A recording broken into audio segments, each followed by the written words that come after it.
ఈరోజు వార్తలు విశ్లేషణలోని ఏ దినపత్రికలో ఏ అంశాలు హైలైట్ చేశారో అలాగే ఏ ప్రధాన వార్తలు హైలైట్ చేశారో ఒక్కసారి పరిశీలించే ప్రయత్నం చేద్దాం. ముందుగా సాక్షి దినపత్రిక చూసుకున్నట్టయితే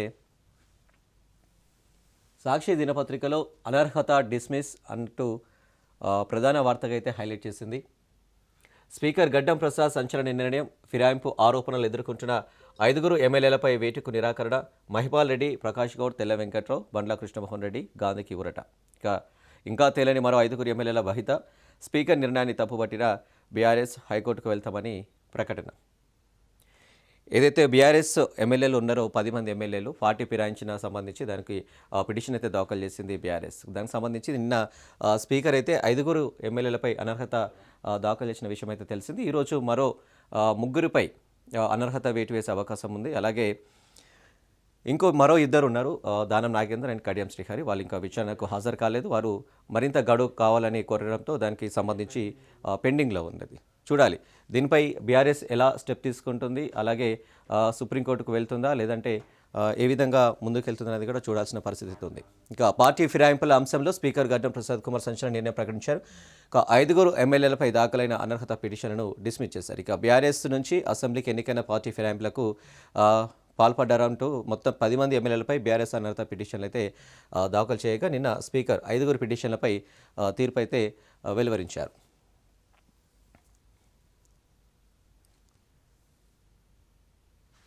రైట్, ఇక హస్తం హ్యాట్రిక్ అంటూ కూడా మరో వార్త కూడా చూడొచ్చు సాక్షి దినపత్రికలో.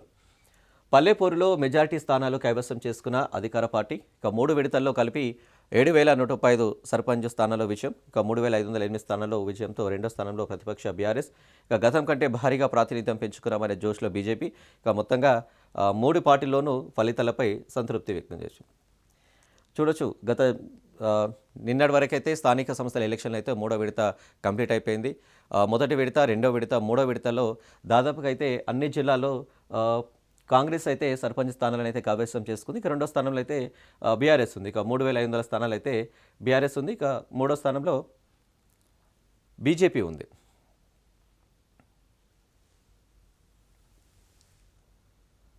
చూడొచ్చు 1వ దశలో కాంగ్రెస్ 2,425 స్థానాలు కైవసం చేసుకుంది. ఇక బీఆర్ఎస్ అయితే 1,158, ఇక బీజేపీ అయితే 189, ఇక ఇతరులు అయితే 440. ఇక 2వ విడతలు చూసుకున్నట్టయితే కాంగ్రెస్ సంబంధించి 2,373 స్థానాలు అయితే కాంగ్రెస్ సర్పంచ్ స్థానాలు కైవసం చేసుకుంది. అలాగే 1,206 స్థానాల్లో బీఆర్ఎస్ కైవసం చేసుకుంది. ఇక బీజేపీ అయితే 263 స్థానాలు, ఇక ఇతరులు అయితే 456 స్థానాలు కైవసం చేసుకుంది. ఇక 3వ విడతలు చూసుకున్నట్టయితే నిన్న జరిగిన ఎలక్షన్లకు సంబంధించి కాంగ్రెస్ 2,287 స్థానాలు అయితే కైవసం చేసుకుంది. ఇక బీఆర్ఎస్ అయితే 1,144 సర్పంచ్ స్థానాలను అయితే కైవసం చేసుకుంది. ఇక బీజేపీ చూసుకున్నట్టయితే 222 స్థానాలు, ఇక ఇతరులు 489 స్థానాలు అయితే కైవసం చేసుకుంది. మొత్తంగా చూసుకున్నట్టయితే ఓవరాల్గా 3 విడతల్లో జరిగిన సర్పంచ్ స్థానాలకు ఎలక్షన్లకు సంబంధించి కాంగ్రెస్ చూసుకున్నట్టయితే 7,135, ఇక బీఆర్ఎస్ చూసుకున్నట్టయితే 3,508, ఇక బీజేపీ చూసుకున్నట్టయితే 674, ఇక ఇతరులు చూసుకున్నట్టయితే 1,385 స్థానాలు అయితే కైవసం చేసుకుంది. మొత్తానికి అన్ని జిల్లాలు దాదాపు 30 జిల్లాల్లో కాంగ్రెస్ అయితే సర్పంచ్ స్థానాలు అయితే కైవసం చేసుకుంది. ఒక సిద్దిపేట తప్ప మిగతా స్థానాలు అయితే కాంగ్రెస్ కైవసం చేసుకుంది. అత్యధికంగా యాదాద్రి, అత్యల్పంగా నిజామాబాద్ జిల్లాలో పోలింగ్. ఇక వెబ్ కాస్టింగ్ ద్వారా పోలింగ్ సరళిని పరిశీలించిన ఎన్నికల కమిషనర్, ఇక సిఎస్ డీజీపీ. ఫిరాయింపులపై మీరా మాట్లాడేది, బీఆర్ఎస్ నేతలపై కాంగ్రెస్ ధ్వజం. వార్తనైతే చూడవచ్చు. ఇక రాజ్యాంగ విరుద్ధంగా స్పీకర్ నిర్ణయం, బీఆర్ఎస్ వర్కింగ్ ప్రెసిడెంట్ కేటీఆర్.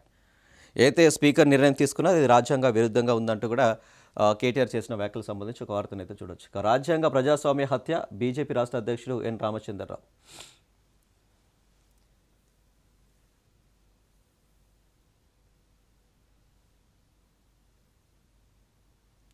ఇక మనది సహజ భాగస్వామ్యం, ప్రాంతీయ శాంతి భద్రత అనుసంధానంతో భారత్, ఇథియోపియాలో సహజ భాగస్వామ్య దేశాలని ప్రధాని మోదీ అయితే చెప్పారు. దానికి సంబంధించి ఒక వార్తనైతే చూడొచ్చు. ఇక ఢాకాలో కలకలం. ఇక బంగ్లాదేశ్లో ఆందోళనకారులు పెట్టరైపోయారు. ఈ నేపథ్యంలో ఢాకాలోని భారత వీసా జారీ కేంద్రాన్ని మోదీ సర్కారు మూసేసింది. ఏదైతే బంగ్లాదేశ్ అధ్యక్షులు హసీనాన్ అయితే భారత్లో ఉంది కాబట్టి బంగ్లాదేశ్కి అప్పగించినంటూ కూడా అల్లరి మూకలు నిన్న భారత్ ఎంబసీపై అయితే దాడులు చేసిన పరిస్థితి అయితే మనం చూసాం. దానికి సంబంధించి కూడా ఒక వార్తనైతే చూడవచ్చు. ఇక ఢాకాలోని భారత వీసా అయితే జారీ కేంద్రాన్ని మోదీ సర్కార్ అయితే మూసివేసింది ఈ అల్లర్ల నేపథ్యంలో. ఇక మరో 20 దేశాలపై నిషేధం. అమెరికాలోకి ప్రవేశించకుండా నిషేధించిన దేశాల జాబితాలోకి మరో 20 దేశాలను ట్రంప్ యంత్రాంగం తాజాగా చేర్చిందంటూ కూడా ఒక వార్తను చూడొచ్చు. ఇక చరిత్ర సృష్టించిన సాయి జాదవ్ అంటూ కూడా ఒక వార్త చూడొచ్చు. ప్రతిష్టాత్మక ఇండియన్ మిలిటరీ అకాడమీ ఐఎంఏ తొలి మహిళా ఆఫీసర్గా సాయి జాదవ్ చరిత్ర సృష్టించారు.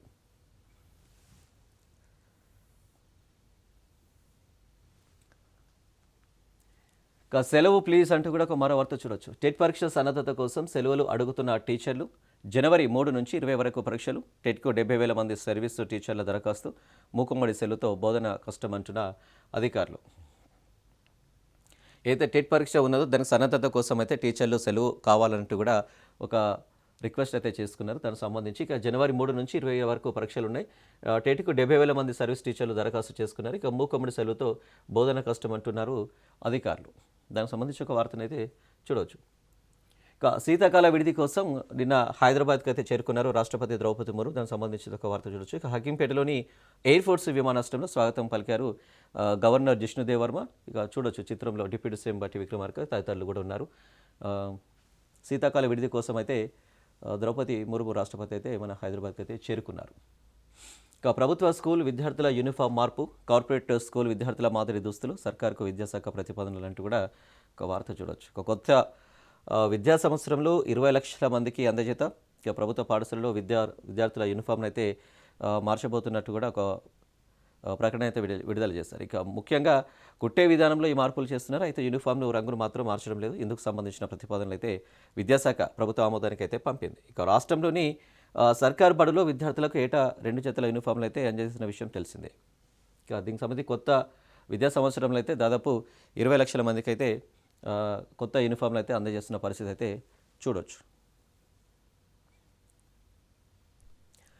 అక్కడ మ్యారేజ్ ఇక్కడ నిఖా. 1999లో ఆస్ట్రేలియాలో యూరోపియన్ మహిళతో సాజిద్ అక్రమ్ వివాహం. ఆపై ఆమెతో హైదరాబాద్ వచ్చి మత సాంప్రదాయం ప్రకారం నిఖా. కుమారుడి నవీద్తో కలిసి 2016లో హైదరాబాద్ వచ్చి వెళ్ళిన సాజిద్.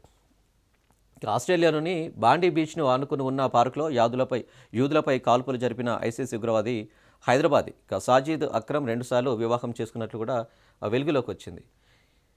ఇక ఇతడు 2016లో తన కుమారుడితో కలిసి ఓసారి హైదరాబాద్ వెళ్ళినట్టు కూడా నిఘా వర్గాలు గుర్తించాయి. ఇక దీంతో వీరి కార్యకలాపాలతో పాటు రాకపోకలకు సంబంధించి నిఘా వర్గాలు లోతుగా ఆరా తీస్తున్నాయి. దీనికి సంబంధించిన ఒక వార్తను అయితే చూడొచ్చు.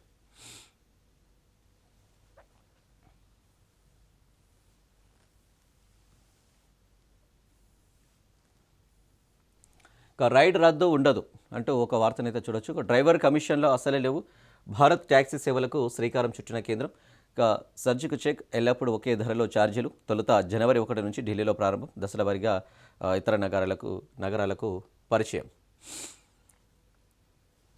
ఇక మన దేశంలో ప్రజా రవాణా వ్యవస్థ సామర్థ్యం పరిమితం. అందుకే రైడ్ షేరింగ్ యాప్స్ విజయవంతమయ్యాయి. సొంత వాహనాలు ఉన్న ట్రాఫిక్కు భయపడి లేదా సౌకర్యం కోసం కారు, ఆటో రిక్షా, ద్విచక్ర వాహనం బుక్ చేసుకుని వెళ్ళేవారు ఉన్నారు. అయితే కస్టమర్లలో దాదాపు ప్రతి ఒక్కరు ఏదో ఒక సమస్యను రైడ్ హైలింగ్ యాప్స్ నుంచి ఎదుర్కొన్న వారే. వీటిపై నియంత్రణ లేకపోవడం గుత్తాధిపత్యానికి దారితీస్తుందన్న విమర్శలు అయితే ఉన్నాయి. రైడ్ రద్దు అయితే ఉండదు, కానీ డ్రైవర్ల కమిషన్ మాత్రం అసలే లేవంటూ కూడా ఒక వార్తనైతే చూడొచ్చు. దీనికి సంబంధించి మనం చూస్తూ ఉన్నాం. క్యాబులు కానీ, ఆటోలు కానీ, బైకులు కానీ బుక్ చేసుకున్న టైంలో ఇలాంటి పరిస్థితి ఎదురవుతున్న తరుణంలో డ్రైవర్ కమిషన్ లేవంటూ కూడా ఒక వార్తనైతే చూడొచ్చు. ఇక భారత్ ట్యాక్సీ సేవలకైతే శ్రీకారం చుట్టింది కేంద్రం. రైట్. ఇక ఇవి సాక్షి దినపత్రికలోని అంశాలు, వార్తలు. నెక్స్ట్ దినపత్రిక చూసుకున్నట్టయితే నమస్తే తెలంగాణ. ఇక నమస్తే తెలంగాణ దినపత్రికలు చూసుకుంటే ఇక ఊరువాడ కాంగ్రెస్ గడబిడ అన్నట్టుగా ఒక వార్తనైతే చూడొచ్చు. 3వ విడత పంచాయతీ ఫలితాల్లోనూ అధికార పార్టీకి ముచ్చెమటలు. గాంధీభవన్ గాండ్రింపులు కాలికే. అధికార బెదిరింపులకు పాతరేసిన పల్లె. సీఎం సభ పెట్టిన చోట బీఆర్ఎస్కే జై. గ్లోబల్ సమ్మిట్ ఊర్లోనూ అదే రిజల్ట్. కాళేశ్వరంపై గులాబీ జెండా 1000 ఓట్ల మెజారిటీతో గెలుపు. కన్నెపల్లి సైతం. కాంగ్రెస్ పతనానికి ఇది నాంది అంటూ కూడా కేటీఆర్ చేసిన వ్యాఖ్యలు అయితే చూడొచ్చు. దాదాపు ఈ స్థానిక సంస్థల ఎలక్షన్లను అయితే బీఆర్ఎస్ గట్టి పోటీ ఇచ్చిందని కూడా చెప్పుకోవచ్చు. దానికి సంబంధించి ఆ, కేటీఆర్ వర్కింగ్ ప్రెసిడెంట్ అయితే చెప్పుకొచ్చారు.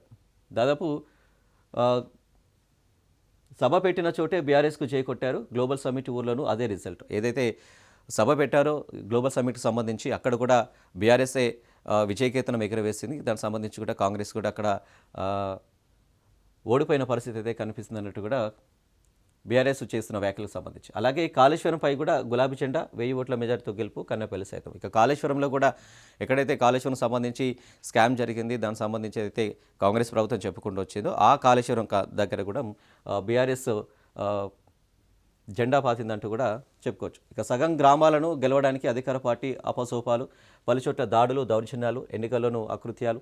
ఇక కరీంనగర్ జిల్లా పైడిపల్లిలో గాల్లోకి కాల్పులు, లాఠీచార్జ్. ఇక ప్రతిఘటించిన బీఆర్ఎస్ కార్యకర్తలపై తీవ్ర నిర్బంధం. ఇక ములుగు జిల్లా ఇంచర్లలో కరెంటు కట్ చేసిన కౌంటింగ్. ఇక కాంగ్రెస్ కుట్రలు, మిట్లపల్లి కౌంటింగ్ హాల్లోకి నకిలీ పేపర్లు, 100 కోట్లతో సమ్మిట్ జరిపిన చోట కాంగ్రెస్కు పరాభవం. మీర్ఖాన్పేట పంచాయతీలోనూ బీఆర్ఎస్ అభ్యర్థి గెలుపు. పైలట్ గ్రామాల్లో కాంగ్రెస్కు షాక్, ఎగిరిన గులాబీ జెండా.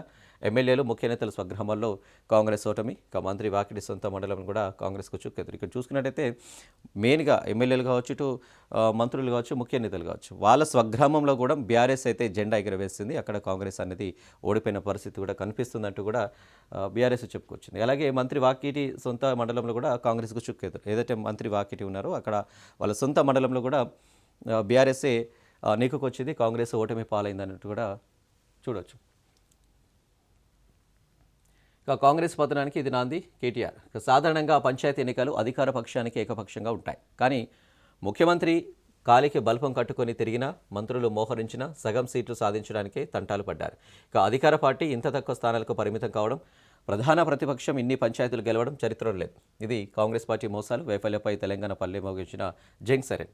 ఇది సామాన్య విజయం కాదు, చరిత్రలో నిలిచిపోయే పోరాటం. యుద్ధంలో సైనికుడిలా పంచాయతీ ఎన్నికల్లో పోరాడిన ప్రతి బీఆర్ఎస్ కార్యకర్తకు శిరస్సు వంచి సలాం చేస్తున్నా. ఆదిలాబాద్ నుంచి అలంపూర్ వరకు ప్రతి గులాబీ సైనికుడి కండలో కనిపించిన పౌరుషం పార్టీకి కొండంత బలాన్నిచ్చింది.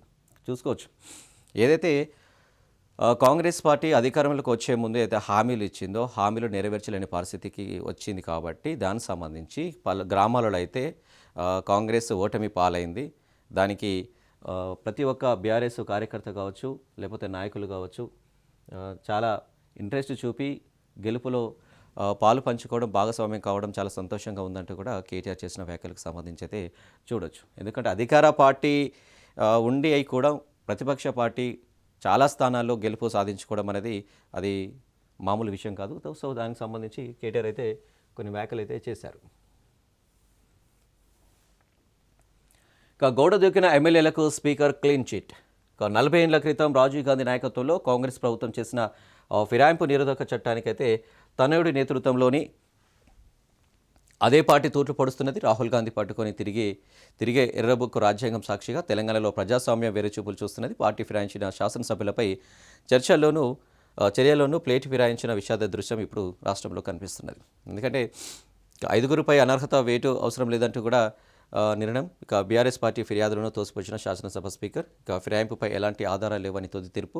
హర్యానాలో ఒకలా, తెలంగాణలో మరోలా కాంగ్రెస్ పార్టీ తీరు. అక్కడ ఫిరాయింపు ఎమ్మెల్యేలపై చర్యలకు కాంగ్రెస్ డిమాండ్. ఇక్కడ మాత్రం నాలుక మడత. నేడు మరో 3పై తీర్పు. ఎక్కడైతే హర్యానాలో జరిగిన ఎమ్మెల్యేల ఫిరాయింపుకు సంబంధించి అయితే కాంగ్రెస్ అక్కడ ఎమ్మెల్యేలపై అయితే చర్యలపై డిమాండ్ అయితే చేసింది దానికి సంబంధించి. ఇక్కడ తెలంగాణలో మాత్రం దానికి విరుద్ధంగా ప్రవర్తిస్తుందంటూ కూడా బీఆర్ఎస్ చెప్పుకొచ్చింది. ఎందుకంటే దాదాపు 10 మంది ఎమ్మెల్యేలు అటు బీఆర్ఎస్ తరఫున గెలిచి ఇటు కాంగ్రెస్లో అడుగు పెట్టడం వలన దానికి సంబంధించి ఎలాంటి ఆధారాలు లేవు, బీఆర్ఎస్ ఎలాంటి ఆధారాలు చూపించలేదంటూ కూడా నిన్న స్పీకర్ గడ్డం ప్రసాద్ కుమార్ అయితే వారిపై అనర్హత పిటిషన్ అయితే కొట్టిపారేశారు 5గురిపై. ఈరోజు మరో 3పై కూడా అనర్హత పిటిషన్ కొట్టేసే అవకాశం ఉంది. ఎందుకంటే హైకోర్టు తీర్పు మేరకు అయితే డిసెంబర్ 18 లోపలనే వీళ్ళపై ఎలాంటి నిర్ణయం తీసుకునే అవకాశం ఉంటుంది. కాబట్టి నిర్ణయం తీసుకోండి, ముందుకు చర్యలు వెళ్ళండి అని కూడా ఆ తీర్పు మేరకు ఈరోజు నిన్న స్పీకర్ అయితే 5గురిపై వేటు వేశారు. ఇక ఈరోజు మరో 3పై వేటు వేసే అవకాశం కనిపిస్తుంది. ఇక మిగతా ఇద్దరైతే మాత్రం వారికి విచారణకు రాలేదు కాబట్టి వారు మరింత సమయం కోరారు. సో వాళ్ళపై ఎలాంటి నిర్ణయం తీసుకుంటారు స్పీకర్, లేదు ఎలా ముందుకు వెళ్తారని చూడాలి. దీనిపై బీఆర్ఎస్ అయితే న్యాయస్థానాన్ని ఆశ్రయించే అవకాశాలు అయితే కనిపిస్తున్నాయి. దీనిపై 19 తారీఖున అంటే రేపు దీనిపై మళ్ళీ విచారించే అవకాశం కూడా కనిపిస్తుంది. దానికన్నా ముందే స్పీకర్ నిర్ణయం తీర్పును ప్రకటిస్తారా, లేదంటే న్యాయస్థానం తీర్పు వచ్చే వరకు వెయిట్ చేస్తారా అనేది వేచి చూడాలి.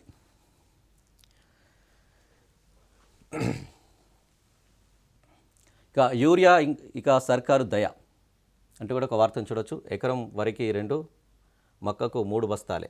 ఇక ప్రభుత్వం ఎంత ఇస్తే అంత తీసుకోవాల్సిందే, కోటాలో కోత, పంటల వారీగా పరిమితి, ఒక్క బస్తా ఎక్కువిచ్చే వీల్లేకుండా చర్యలు, ఒక్క రోజులో తీసుకోకపోతే బుకింగ్ రద్దు, ఈ మేరకు యాప్లో నిబంధనలు ఫిక్స్.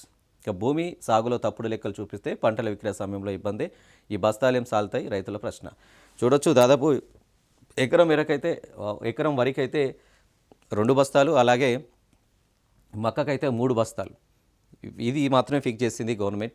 ఒకవేళ దాన్ని తీసుకోకపోతే రద్దు అన్నట్టు కూడా అది ఫిక్స్ చేసింది ఈ గవర్నమెంట్ ప్రభుత్వం. ఈ యూరియా బస్తాలు కానీ లేకపోతే దీనికి సంబంధించింది.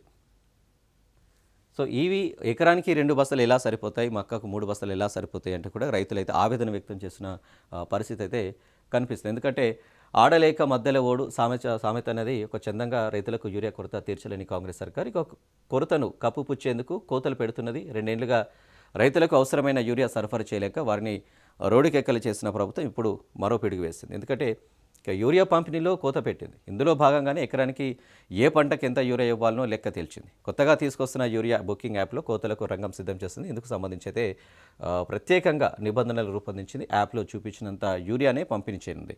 ఈ మేరకు ఇకపై రైతులకు అవసరమైన యూరియా ఇవ్వరు. సర్కారు ఎంత ఇస్తే అంత తీసుకోవాలి, అంతకు మించి ఒక బస్తా ఎక్కువ ఇవ్వరు. ఎందుకంటే గవర్నమెంట్ యూరియాకి సంబంధించిన ఒక యాప్ని అయితే క్రియేట్ చేసింది. యాప్లో ఎంత ఎకరానికి ఎన్ని బస్తాలు ఇవ్వాలి, ఏ పంటకు ఎంత ఇవ్వాలి, రైతులకు ఎంత ఇవ్వాలనేది మాత్రం ఫుల్ డీటెయిల్స్గా పెట్టింది. ఆన్లో ఉన్నంత వరకే బుకింగ్ చేసుకుంటే దానికి సంబంధించిన వరకే కేటాయిస్తుంది. అంతకు మించి ఎక్కువ అడిగినా ఇవ్వరు. ఇంకా బుక్ చేసిన దానికి సంబంధించి అయితే రైతులకైతే లబ్ధి పొందే అవకాశం అయితే లేదు. దానికి సంబంధించి రైతులైతే లబోదివ్వమని ఒక ఆవేదన అయితే వ్యక్తం చేసిన పరిస్థితి అయితే మనం చూడొచ్చు. ఎందుకంటే యూరియాకి సంబంధించి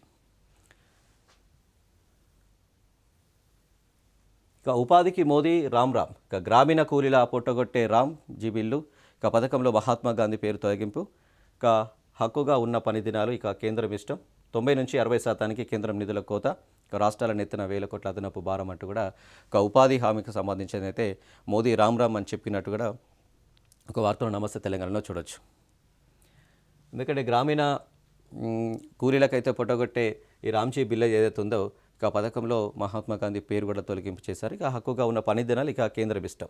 దాదాపు 90 నుంచి 60% కేంద్రం నిధుల కోత వేసింది. ఇక రాష్ట్రాల నెత్తిన 1000 కోట్ల అదనపు భారం అయితే వేసిన పరిస్థితి ఉంది ఉపాధి హామీకి సంబంధించి కూలీలకు. ఇక బ్యూరోక్రాట్ల కోట్లాట అంటూ కూడా మరో వార్తను చూడొచ్చు. ఇక ఇద్దరు ముఖ్య కార్యదర్శుల మధ్య ప్రత్యక్ష పోరు. మెయిల్ ఒకరి దగ్గర, పాస్వర్డ్ మరొకరికి. ఇక చెక్ చేసి ఫార్వర్డ్ చేస్తున్న సీనియర్ ఐఏఎస్, రూల్స్కి విరుద్ధం అంటూ సిఎస్కు మరొకరికి ఫిర్యాదు అంటూ కూడా ఒక వార్తను అయితే చూడొచ్చు. ఇవి నమస్తే తెలంగాణలోని వార్తలు ప్రధాన అంశాలు. ఇక నెక్స్ట్ దినపత్రిక చూసుకున్నట్టయితే వెలుగు. ఇక వెలుగు దినపత్రికలో సేమ్ అన్ని దినపత్రికలాగానే వెలుగు దినపత్రిక కూడా ఇంకా ప్రధాన వార్తగా అయితే హైలైట్ చేసింది. పంచాయతీలో కాంగ్రెస్ జైత్రయాత్ర అంటూ కూడా ఒక ప్రధాన వార్తగా వెలుగు దినపత్రిక అయితే హైలైట్ చేసింది. ఇక 3 విడతల్లో దాదాపు 8,000 సర్పంచ్ స్థానాలు కైవసం. మొత్తంగా అధికార పార్టీ చేతికి 62% పంచాయతీలు. ఇక 2వ స్థానంలో బీఆర్ఎస్, 3వ స్థానంలో ఇండిపెండెంట్లు, 4వ స్థానంలో ఇక బీజేపీ అన్నట్టు కూడా